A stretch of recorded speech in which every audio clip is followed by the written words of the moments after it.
All right, welcome to Scatterbrained, a weekly subpod of mind controllers. I'm your host, Brandon Craw, and I'm going to be flying solo this week as Joe is out. So sit back, relax, and I am going to tell you about the video games and media I've been enjoying this week. So this week, I have still been playing Metaphor Refantazio. That's kind of the main game I've been playing. I'm so in love with this game. I cannot stop thinking about it. I haven't had nearly as much time as I would have liked to play this game, but it's still on my mind. I think what I really am enjoying a lot about with this game is the story. I mean, we're like a psychology video game combination podcast, and with the story of this game, you feel like you really get a sense of the characters. I instantly kind of fell in love with a lot of them, which I know for some people who aren't too big into RPGs or JRPGs, they said that they have a bit of a harder time getting into this game, taking them like 10 or 20 hours. But I don't know. I just kind of instantly connected with a lot of the characters. I got past the first major dungeon, and I think I'm closing in on the second. I just met a new main character, and I am loving the personality of that character. And the game, I think, does a really good job at making the player feel like some of the banes of the society and the, kind of classism and ingrained racism that's within it. You meet a lot of characters who seem to be like cast out by society due to like where they were born or what happened to them in life. And I think that's just like an interesting take that I'm not too sure I have really seen or felt before in a video game. So it's been really fun just to kind of see how the game explores that and these somewhat charged topics in addition to like actually playing the game. I feel like this is one of the most fluid JRPGs I've ever played. I love the mechanic of if you're leveled 3 levels above like the majority of the monsters in the overworld, you can just attack them once and then instantly gets rid of them, and then you still get the XP and all the money and all the other resources for defeating them. And if you're within like 3 levels of that monster, then you attack them a certain amount of times, and eventually you deplete this meter. And once that meter is depleted in the overworld, you stun them. And then you could go into the turn-based combat, and they start that combat, I think, weakened a bit, like some HP's gone, and then or maybe not. I don't think the HP's gone actually, but they're definitely stunned. So you kind of get like one free turn. And while in the combat, it does a great job at just, I don't know, getting through all the animations while still not feeling like a blur. Like it feels like it is displaying and showing exactly what's going on. So it doesn't feel like everything is just blurring together. And it's so satisfying. There's so much style, so much charm, charisma. I cannot stop talking about this game and kind of recommending it to everybody, to be honest. If you haven't tried it yet, please give it a try, especially if you're a fan of the Persona series. Personally, this might be a bit better than a lot of the Persona games. I've only played Persona 5, but I don't know. I might end up loving this a bit more. Persona 5 Royal is one of my all-time favorite games, but this game has kind of instantly crept its way up there. Not to mention all of the psychology concepts of the humans, and they talk a lot about anxiety and feeling pressure, and there's a lot of kind of mental health awareness / mindfulness that occurs throughout the main characters in the game, and trying to make sure everybody is in a good mindset. And I really appreciate that, especially coming from someone psych major, loves psychology stuff, and cannot stop praising this game. Please go check it out if you haven't already. There's a demo. It's like 10 hours. You could, if you like what you've played so far of that demo, you can then transfer the save over and keep on playing in the main game. So, if any of that sounds remotely interesting to you, it's worth a shot at least.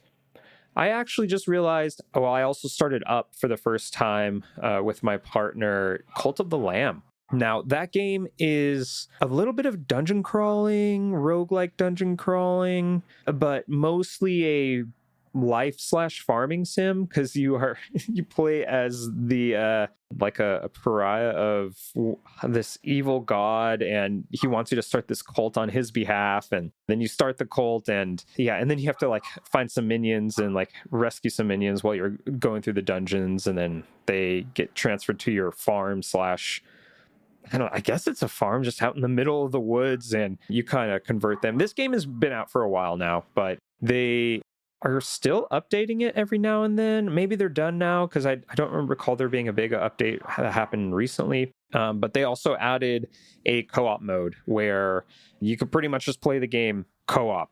And I don't think there's really any limitation there. So it's been nice to play this co-op with my partner, as we're both like managing the farm, taking care and cleaning up stuff, giving the our minions some tasks to do, as well as like doing the dungeon crawling together. That's been really fun. So this is a great co-op game. If anyone's been looking for a new co-op game to like play with a partner that's not too challenging, like my partner doesn't play too many video games, and she's been doing just fine, like getting through this game. So definitely recommend that as well. Now, some of the other news pieces I wanted to just bring up. Maybe you haven't heard of this, maybe you have. The first one I wanted to touch on is the Nintendo Playtest leak. Now, hopefully by saying this, Nintendo doesn't come after us, but recently, I think it was last week or maybe 2 weeks ago, you were able, if you had the Nintendo Switch Online program, you were able to sign up to be like a beta tester. And they wanted you to sign like a virtual NDA saying that you're not going to talk about the game. And then I think this past week, the invites finally went up. And of course, like all things, as soon as that invite and the game went out, someone leaked it, someone talked about it.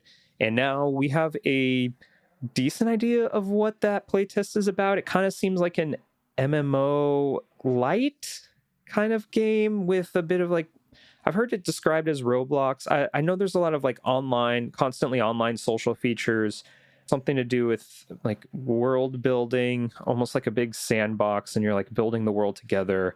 I didn't look too much into it, and I haven't read too much about it. I personally don't have the Nintendo Switch Online, so I didn't get invited to this playtest, so I'm not the one doing any leaking here, but I'm curious to see what they're going to do with this, if this is going to become a fully fledged game, or if this is just like the backbone or the bare bones of a new concept that they want to implement. So yeah, we'll see what happens there. Another game that we had in the news recently, I guess speaking of like beta, is Monster Hunter Wilds Open Beta is starting next week on October 31st. So I believe that beta, and I think it actually goes up earlier for PlayStation Plus users, like a few days earlier, but I believe that beta is going to run through that weekend. And I know a lot of Monster Hunter fans are very excited for this new one. I'm sure Joe is going to be on that beta for sure. I am not the biggest Monster Hunter fan, so I don't know if maybe I'll try out that beta. I don't know. With the way Metaphor got me hooked, I'm not sure if I really want to play anything else right now, but I'm really excited to at least hear from others to see what they think of the beta and how that game plays. Maybe I'll check it out depending on the reception here, but please let me know if you end up playing it and liking it. I'm always so curious about Monster Hunter, and I just never really dove in yet. And in another more recent Nintendo-related news, Sakurai, the creator and developer of Smash Brothers, recently announced via a YouTube video he recorded 2 years ago that he has actually been in development on the next game back in 2022. So this game has been going on for a while now. I do not really believe that this is going to be another Smash Bros. It feels like it's going to be hard to top Smash Bros. Ultimate, especially with that crazy huge roster and everything that's been going on so far, or like everything that's been added to that game. But we'll see. I know he also worked on some Kirby games. He worked on the Kid Icarus game for the 3DS, which I remember really enjoying. So I'm kind of hoping here that this new game is going to be maybe not Smash Bros, but a different Nintendo-related IP, or maybe just an entirely new concept, a new IP in general. Like that would be really cool to see. And the last bit of news that I have today, it's a bit of a sad news with the Prince of Persia: The Lost Crown development team was disbanded due to the lack of sales for that title. I guess Ubisoft had some rather large sales goal that this game did not meet, which is wild to me because it feels like it hit critical acclaim. I did not play the game, but I felt like I talked about it a lot throughout this year, and it had still been on my mind. And I think I downloaded it, but I just haven't gotten to it yet. So I don't know. I feel like I owe it to the dev team now to at least play through it, especially after hearing the sad news. I use the word disbanded and not like laid off because there was more news this morning that because a lot of the team has been reassigned to the Rayman remake team, and this same team made Rayman Legends, I believe. And I know I never played that one either, but I know that was another critically acclaimed 2D platformer. So hopefully whatever comes of this is something great. It's really sad to see that the Lost Crown didn't sell well because I don't know. I felt like there were so many people online who were singing praise for this game. And yeah, it's sad to see this somewhat novel take on the Prince of Persia game that was like beloved to not meet expectations. It kind of makes you question what the studios like Ubisoft or like what are they expecting? I don't know. I guess money. That's always the answer. They're expecting more money, and because it didn't hit the money, they're like, oh, it's a failure, even though it's not. And people love this game. Does not seem like a failure, but oh well. What can we do other than pay and buy the games that we love and praise them?